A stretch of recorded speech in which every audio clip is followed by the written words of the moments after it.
Talking to some of the best names in contemporary Christian music. This is the Hope FM Artist Interview. Welcome. I'm Gordon T, your host. I have the absolute privilege of welcoming people from around the world of contemporary Christian music. And we've got a great interview for you today. It's with Drew Enos and Michael Landingham. I think it's their first time in the UK for an interview. And they're Lion and Bear. And really, they've got a story of quite significant loss and significant grieving and real soul searching. And their music is born out of their brotherhood and love for each other. And really, just as they've come to terms with stuff and put Jesus back at the center of everything and experienced a road of healing that they want to share with other people. And their music's been born out of that. Before we talk to the guys, let's hear a clip right now. Their first track, Held by Your Love.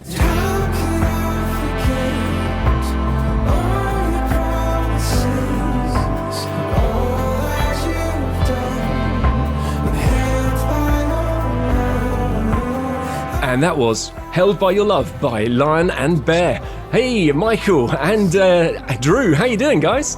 What's going on, Great. man? Welcome to Hope FM. So it's Michael Landingham and Drew Enos, and you guys are whereabouts in the States are you? Yeah, I'm in San Diego now, and Michael is a bit inland, but yeah, Southern California, born and raised. Doesn't sound too bad at all. Nice and sunny at the moment, I guess. It's getting hot. Getting hot? It was 90 yesterday. Oh, wait a second. So that works for our older listeners when you say it's 90. What is it in Celsius? Ooh, yes. Oh, yeah. You got no idea, and neither have I. But I have no clue, man. is it shorts and t-shirt weather? Yes. Yes. Yes. Okay, that's sweet. Great. Okay, we're just beginning to get there. We've had a lot of rain here in the UK, but it's just today is a nice bit of sunshine. So hopefully things are improving and summer is on the way, which would be great. I think everyone's looking forward to summer and getting out. So we just played Held by Your Love, which is actually a really beautiful track.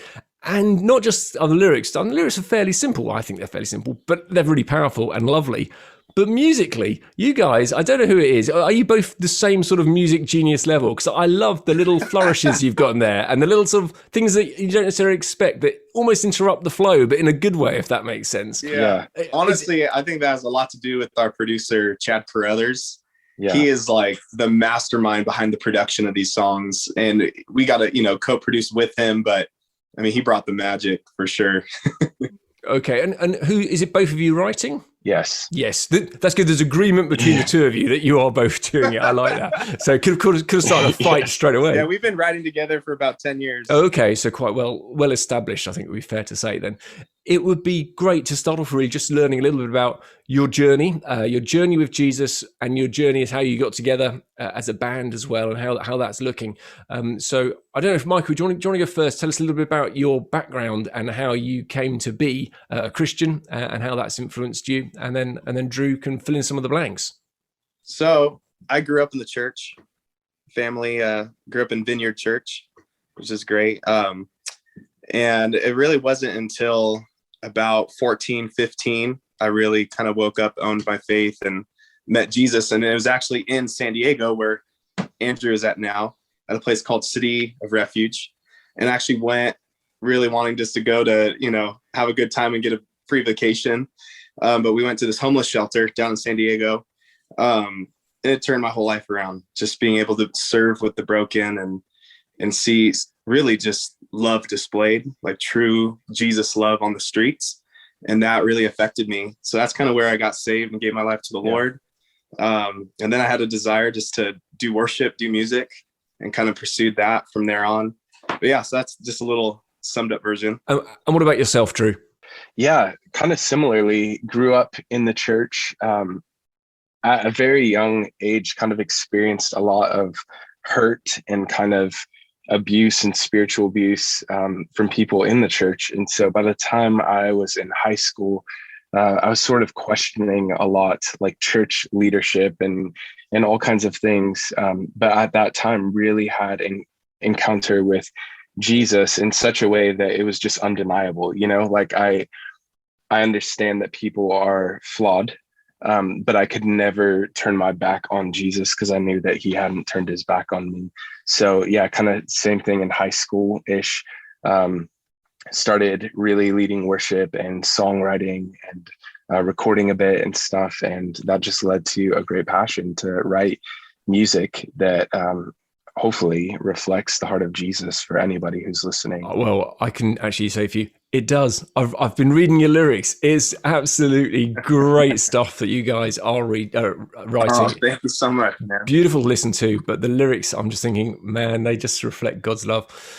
So how did you get together then as a band? Yeah, so when I was at a church, I was a senior in high school. I was just about to graduate, and this one Tuesday evening, in came Michael Landingham, 15 years old, and one of the guys at the church was like, "You've got to hear this kid lead worship. He's got the greatest gift and anointing and voice ever." And they were right. I mean, he was such a gift to us then, and at that time we started writing music together and playing, shows together and things. And after I had known him for a couple of months, he actually played music at our wedding.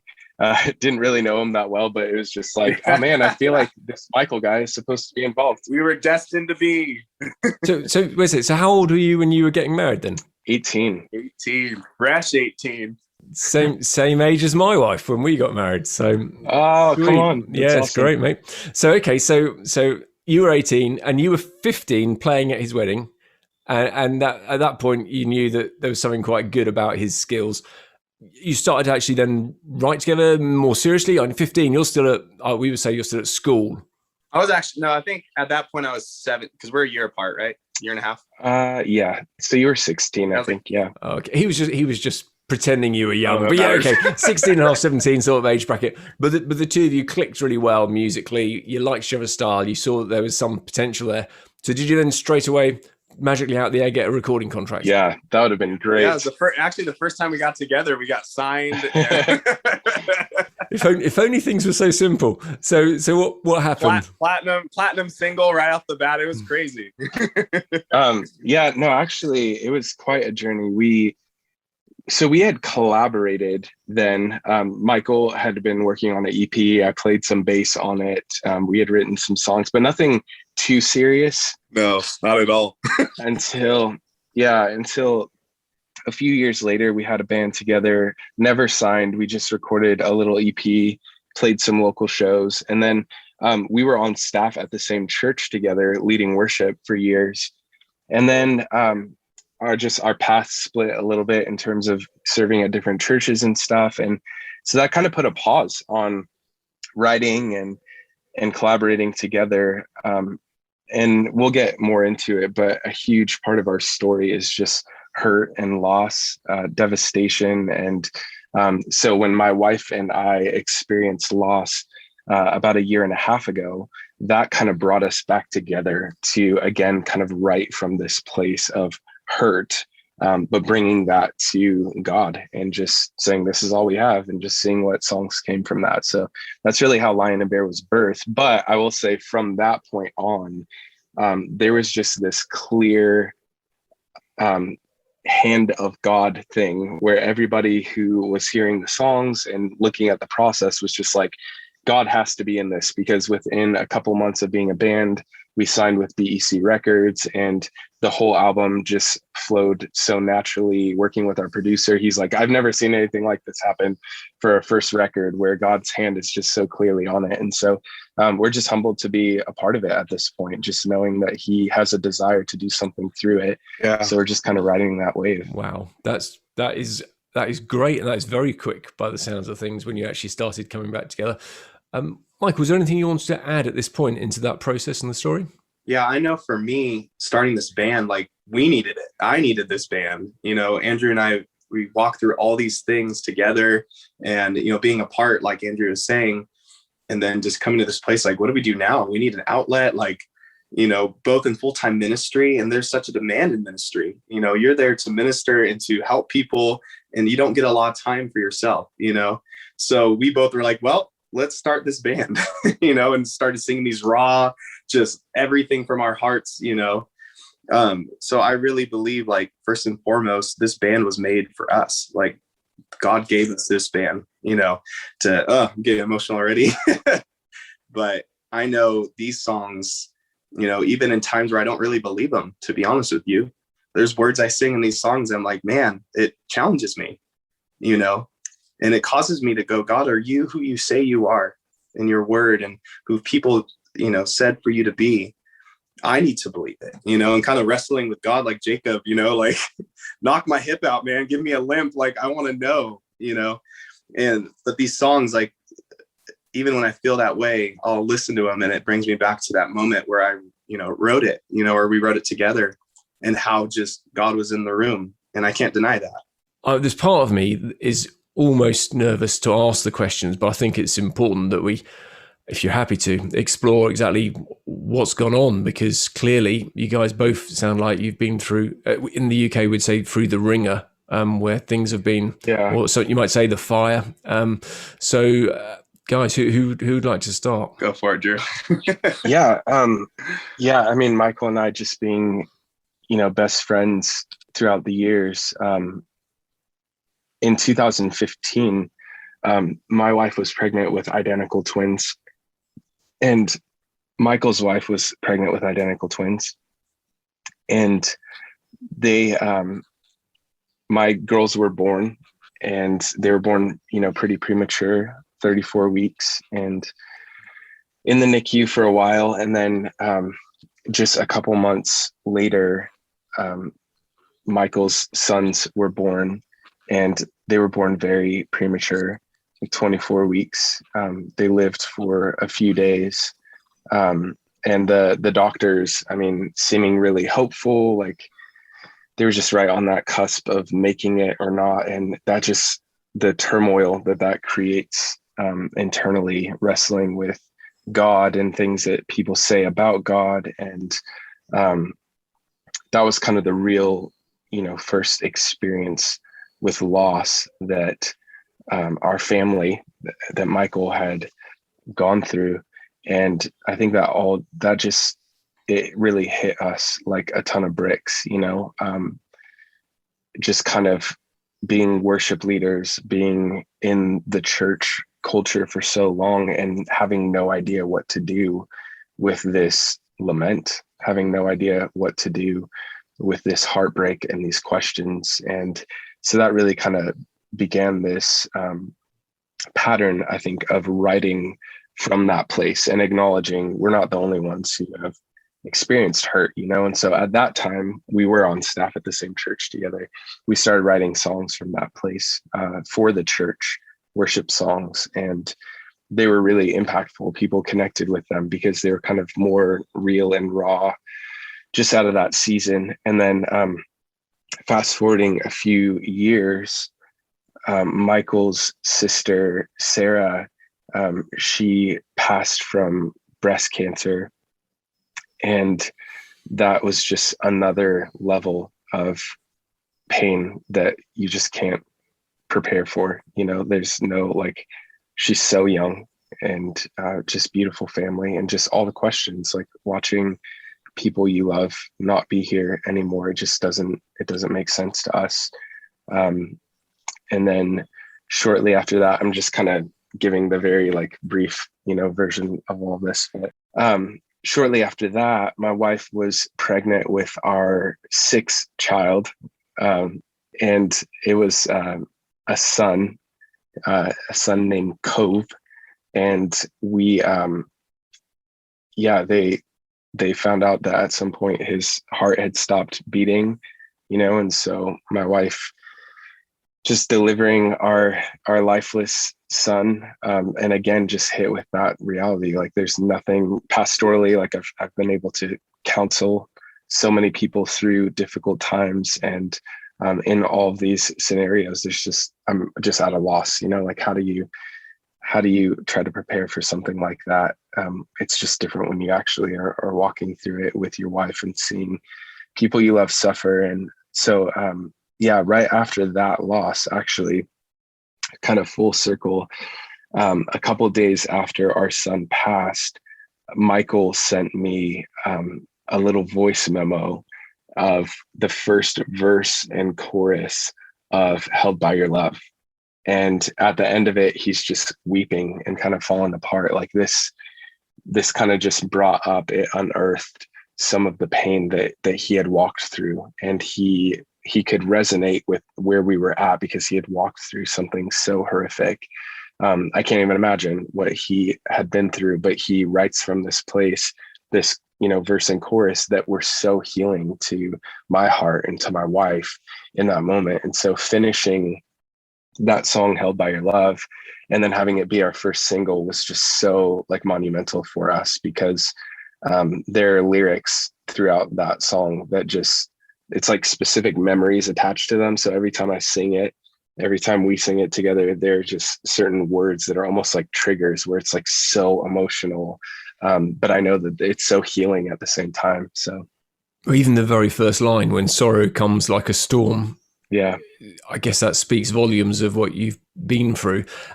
And I'm sure as you're sharing the story, there's going to be many people who can relate to perhaps some element of it, but it certainly sounds like the phrase we would use maybe is more than your fair share. Yeah. More than your fair share of tragedy, loss, and sadness. How's the process of grieving and turning it back to Jesus? Has it been, the music's been a key thing for you, or has there been other things that have helped pastorally within that? I would say, yeah, for me, definitely has been the music. Has been like, because I feel you go through all these things and it kind of shatters your whole world, Yeah. Sometimes to the core of what you believe. And I've even in my own grieving process, just being real, like just reevaluating how my walk is with Jesus, and just really understanding, are you who you say you are, and he proves that to me. And, but it's a process, and I'm stubborn and I'm not a perfect man. And I kick back and, fight back, but I'm learning through that grieving process. And these songs have definitely kind of held me together with it, which has been amazing. Yeah. I would say since starting this band and writing these songs, life hasn't gotten easier. There have been more storms, more difficulties, family, issues, and just all kinds of things that could bring us right back to that place of hurt and pain. But kind of going back to Lion and Bear and the place that came from, David, as a psalmist, one of the psalmists, he encompassed so well the tension of lament and praise together, intertwined in Psalms. They're often not either or, they're mostly both and, where David is like, God, where are you? God, defeat my enemies. God, why have you, forsaken me? And then in the end, it's like, but your steadfast love endures forever. And so writing from that place for us, even the name Lion and Bear, it comes from, in Samuel, David standing before Goliath, and he says, the God who delivered me from the paw of the lion and the bear will deliver me from the hand of this Philistine.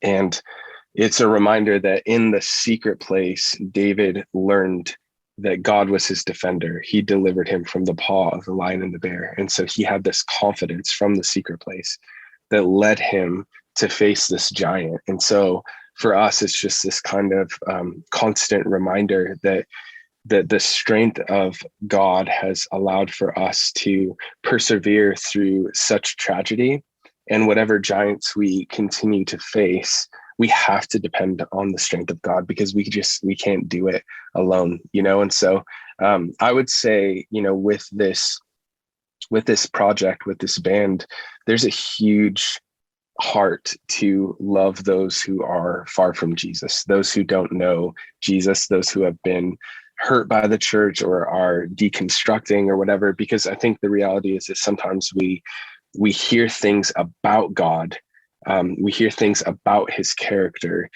and sometimes they're only partial truths, and we have to actually know who he is for ourselves. That's why David in Psalm 103, he says, bless the Lord, O my soul, and forget not his benefits.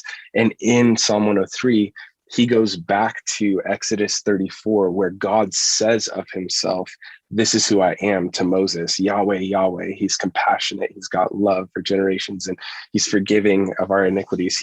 So David has to go back to what God said about himself and not what others said about God, as he reminds his soul of the goodness of God. And I think that's so important for us as we write these songs, as we love people who are inside of church and outside of church, just to actually show them the heart of Jesus. It's easy to say words about Jesus, but it's a different thing to actually go and love the brokenhearted and to be near to them the way that God is. And so that's kind of the driving force behind a lot of our writing, is just to meet people where they're at and they're suffering the way that we've been met. I've got to say, I'm genuinely so sorry that you've been through this suffering, but your music, I am genuinely encouraged about the light and the love that you share through it, because it's a testament to the work that God's doing within you, but also of your ministry and your heart, that other people will meet him in the same way and know his comfort and his love in the midst of loss. So guys, thank you very much. Please carry on being who you are, just honest and open and truthful about stuff that really sucks, and yet in the middle of it, God is still good and glorious. And I think the lyrics that you write a testament to just the direction that you're keeping your eyes looking. So the next track that we've got from you is called "The Reason." And actually, it was the track that we played on New Music that made us go, you know what, we want to connect with these guys because they got something good to share. We loved it. So tell us about "The Reason." What's it all about? How did it come about? Yeah. Going into this global pandemic was so wild. I mean, I know globally for sure, from the perspective of somebody, I guess, in the church in America, there was so much division politically. There was so much looking around at what was happening in the world, and not a lot of hope being spoken out, at least not in my, inner circle or whatever, the people that I was talking to. It just seemed so hopeless. And so I sat down one day with the guitar, and I think I was listening to the 1975 or something, and I just started playing this little riff on the electric, and I made this little demo. And I didn't think that it would go anywhere. I really didn't, anticipate that it would turn into a song on a record, but we just sent it to the label. And really it's just the simple truth of that even when everything around us is falling to pieces, we've still got a reason to sing. And that goes back to just Jesus and who he is and who he has been to us. And that no matter how difficult things get in life, no matter how much division there is, no matter how terrible things appear to be when we turn on the news, that we can look up to the hills, we can look up to the place where our hope comes from and have a reason to sing, even when nothing else can keep us together.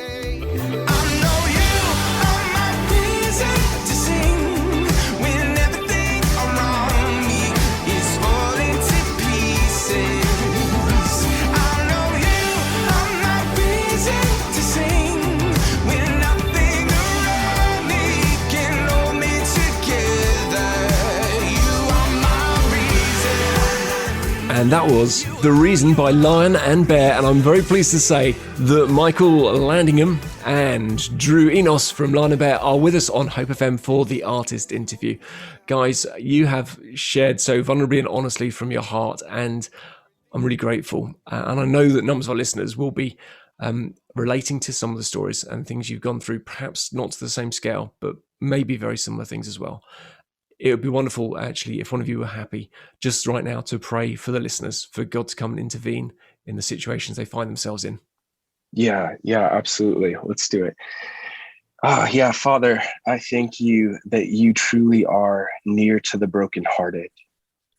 God, I thank you that in moments of uncertainty, when the world seems to be in complete disarray, that you are the one who holds us together. God, I thank you for your spirit, the pneuma, the breath in our lungs. God, that you are closer truly than a brother. You're closer than a friend. You're closer than the air that we're breathing now. And we can't even understand, we can't fathom how the God of all creation is mindful of us, yet you are, and you have good plans for us. And just in this moment, I want to acknowledge those who are walking through painful situations, for those who have lost somebody that they love or are about to lose somebody that they love, for those who have lost their jobs, for those who have been sexually abused and have been afraid to talk about it, for those who just feel like outcasts, like they don't belong anywhere, they feel rejected. And God, I ask in this moment, by the power of your spirit, that you would just reveal in such a tangible, real way your love for those who are hurting. God, that they would just see the way that you see them. They are your children, and that you are wildly in love with your children. God, I thank you that your arms are the safest place for us to run to. I just always think about my own children when they get hurt, how I love the way that they instinctively run to the arms of their father and their mother. And that's who you are to us, the arms that are safe to run to. And sometimes that's messy. We don't run to you perfectly. We don't run to you in the cleanest way possible. But the key is that we run to you. So Lord, I pray that we would learn to take our hurt to you, take our questions to you, take our frustrations to you, just like the psalmist, that we would live in that tension of lament and praise. But the key is always bringing it to you. So Lord, would you refresh right now? Would you instill joy and peace to those who can't seem to find it? Lord, I pray that those who are driving right now, even as they reach their destination, that it would be noticeable on their countenance that they have had an experience with the Spirit of the living God. So do the work that only you can do in hearts and minds and lives. In Jesus' name, amen. Amen. Amen. Thank you so much, Drew. Michael, did you want to pray as well? I think he covered it. I think you did, Drew. That was absolutely lovely. Really appreciate it. I could have topped that. No, I didn't have another prayer after that prayer. It's great. So, I do have a quick question. Earlier on in the section 1, you talked about abuse and spiritual abuse, and we didn't unpack that at all. Yeah. And I didn't know. Did you want to unpack that? I just thought, well, you know what? I've left it, and I wondered whether or not maybe for some listeners it might be useful, because I don't know what it is. I suppose from your perspective, if you're happy to, would you be willing just to share a little bit of what happened to you? Yes, absolutely. Funny enough, it started when I was 4 years old. I walked out of my bedroom and I told my parents, God told me I'm going to be a pastor when I grow up. And, at the time they weren't necessarily like, God told us this or that, types of people. And so it was quite odd that I would say that. And they were like, okay, all right, we'll see, And the way I explain it now is that even at that age, I believe that God was instilling in me a desire to love people, to shepherd people, and really a love for his bride, for the church. And at that very moment, the devil began to try to derail that calling, that desire. And the way that happened was, at 4 years old, my parents and we went to a pastor's house for dinner. And that evening, his 13-year-old son molested me. And the way that was kind of handled in the church from the senior pastor and everything was just sort of brushed under the rug. There was no real resolution. And so from that age, it kind of led to a lot of questions, and then it led to sexual sin. I remember from, 7 to 9 years old, like engaging in looking things that I shouldn't have and doing things I shouldn't have sexually. And just a lot of questions and things that stemmed from that. And all the while, this kind of underlying hurt at the thought that there was no one to defend me, that a pastor of a church, the very thing that I felt God was calling me to, that they weren't really shepherding me at all. I was kind of just a bystander in this process. And so anyway, fast forwarding to junior high. So what age is junior high? Oh, yes, sorry. When I was 11 years old, 11 and 12, 11 to 12, we kind of moved away from where I had grown up until that point, and we started attending a very large church. And that the pastor of that church just had a very unusual disdain for me. I don't know. It led to moments where he was physically threatening me, taking me out to his vehicle and showing me automatic weapons, taking me to his office, showing me his sword on the wall, and just like wanting to. It all revolved around this girl that I said was pretty, and I was a very introverted and nerdy child. I was not about to pursue this girl. I made comments about her being pretty, and that kind of led to this pastor just treating me in very bizarre ways. There's a moment just grabbing my arms on multiple occasions, shaking me and leaving bruises on my arms, saying, "This is not normal for a boy to, talk to a girl like this," or whatever. And so at that age of 12 years old, seeing the pastor of this church treating me like this, and publicly, at first it was in secret, it was in offices, and it was these places. And then eventually kind of the moment that it exploded was in the foyer in front of everybody, and this accusation that he had completely made up. He said that I was staring at this girl through a window, and it turns out she wasn't even in the room he was accusing me of looking at her in. So that just led to devastation. Like I was in the youth group. I stopped going to the youth group. I felt like an outcast. I feel like I didn't belong anymore. Felt like nobody cared. From that moment on, when I left, nobody from the youth group pursued me in any kind of way that would bring me back. No one was my advocate. It's kind of going all the way back to these things that I felt at a young age. And somehow it all went back to this pastoral calling. And even at that point, getting into, like 14 years old or whatever, still kind of really hurt. And I was holding on to the hope that maybe I'll be a pastor one day. But then eventually it was like, if a pastor means abusing people and taking advantage of them and leveraging your platform to hurt people, then I don't want anything to do with it, And I praise God at that point. My parents, we were in Orange County in California, and my parents had started going to this other church. And they said, "You have to go to this church and hear this pastor preach. He's teaching 4 chapters out of the book of John, and it's going to be so life-giving for you."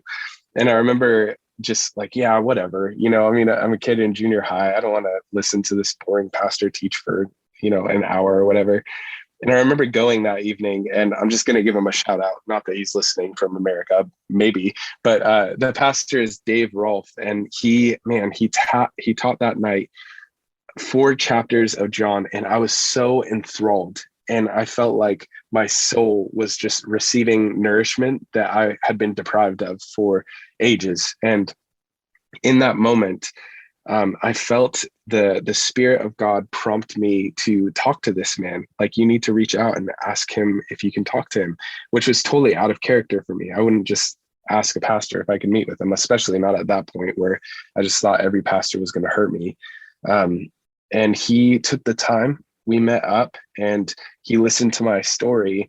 Not only did he listen to my story, but he actually brought about some really significant resolution to the whole issue at the church. And it's a very, very long story, but that was the first time in my life up until that point that I looked at a pastor and thought, this is someone who is coming to my defense in the way that Jesus would. This is somebody who is actually shepherding me through it. And I would say at that moment, God began to restore my trust in him, first and foremost. And then also just to acknowledge that not all pastors are bad. Not all, church leadership has the intent to hurt people. But to bring that into kind of contemporary terms, I know that there are loads of people right now kind of deconstructing because of church hurt, because there have been people who have misrepresented the heart of God to them. And I resonate with that so much. And that's kind of one of my goals also in this project, is to love those people and to point them back to, yeah, but what about Jesus? Because he really is never the one who hurts us.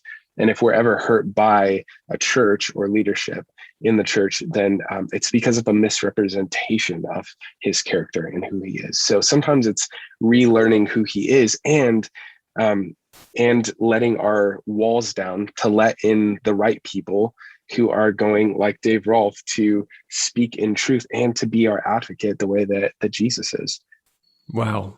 I don't know how to even begin to respond to that, except to say how beautiful it is that with all of that horrendous baggage and pain and fully understand mistrust, you actually just that your parents invited you and you went and you heard truth, and life and the Spirit came and just started a process.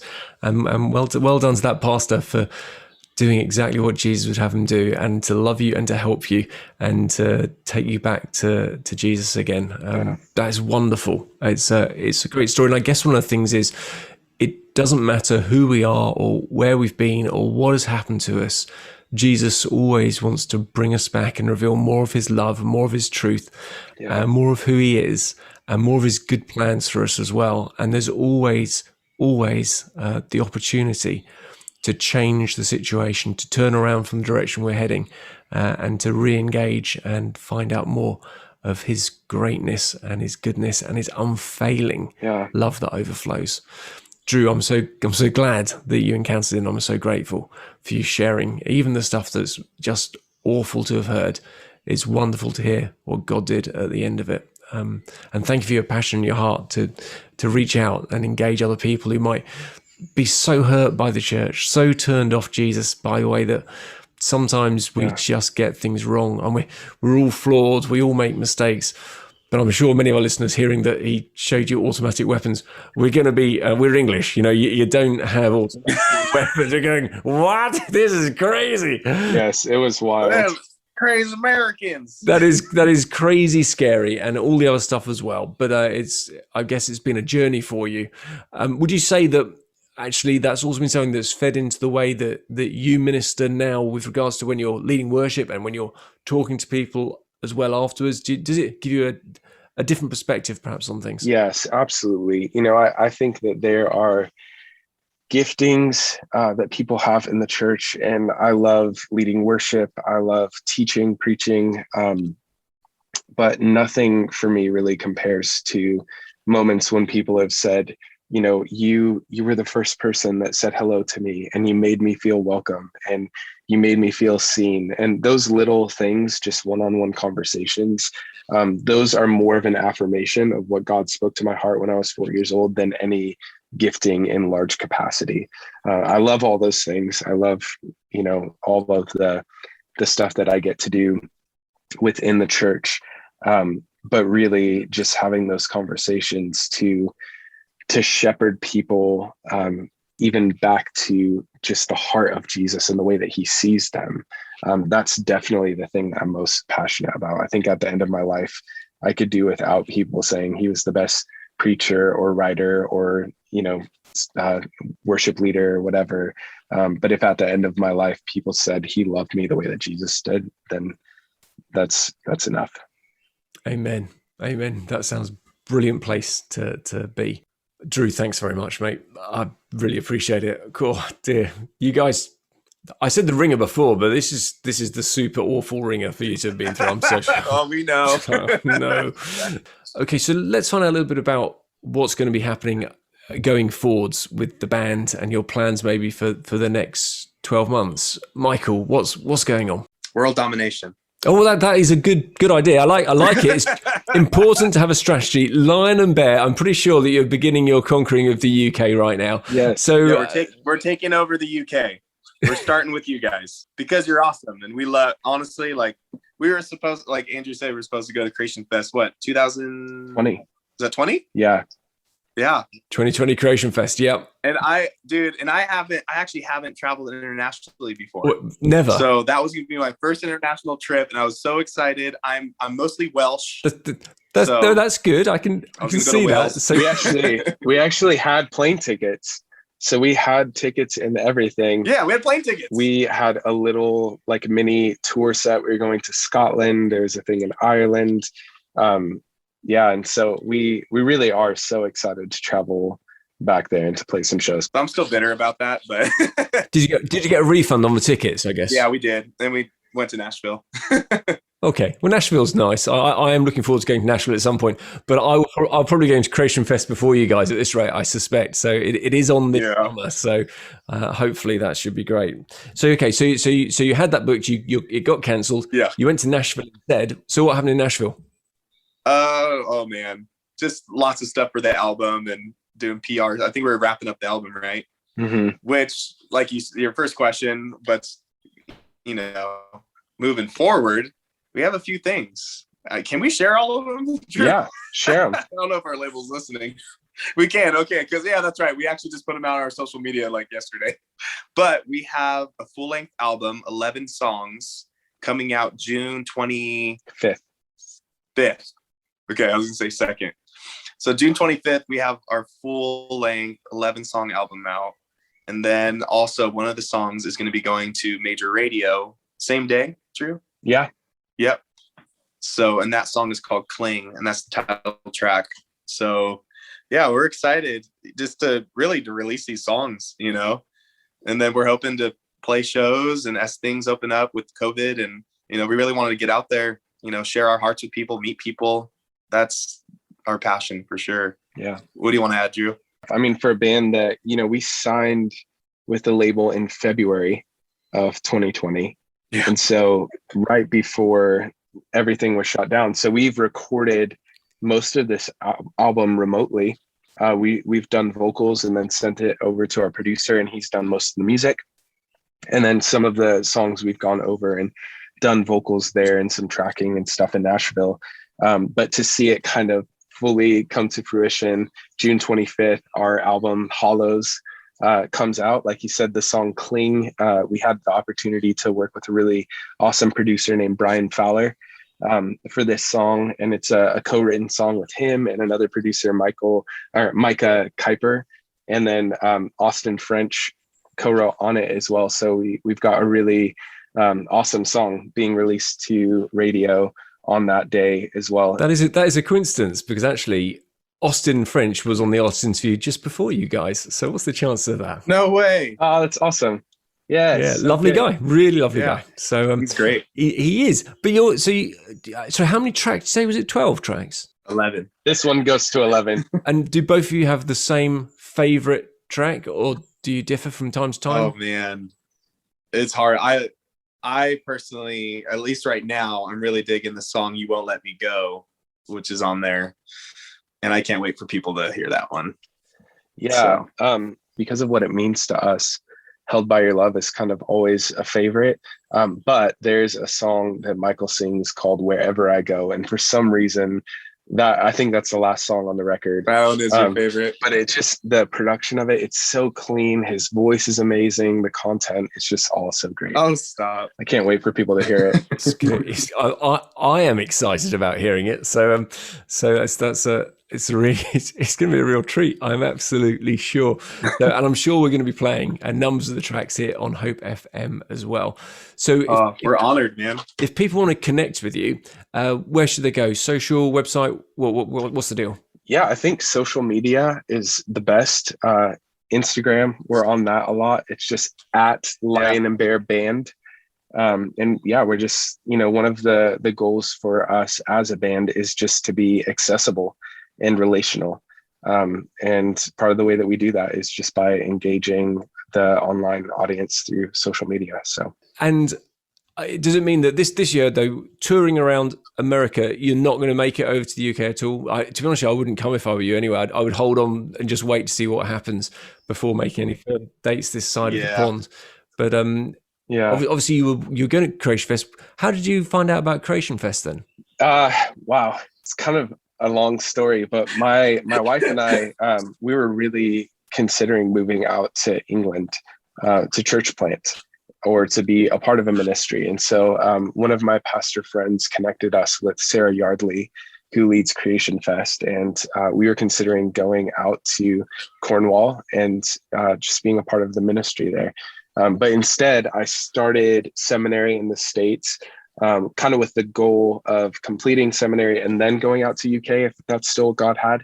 And while I was there, God kind of opened the door for us to come to San Diego. So right now we're in San Diego and kind of being trained up for future church plants.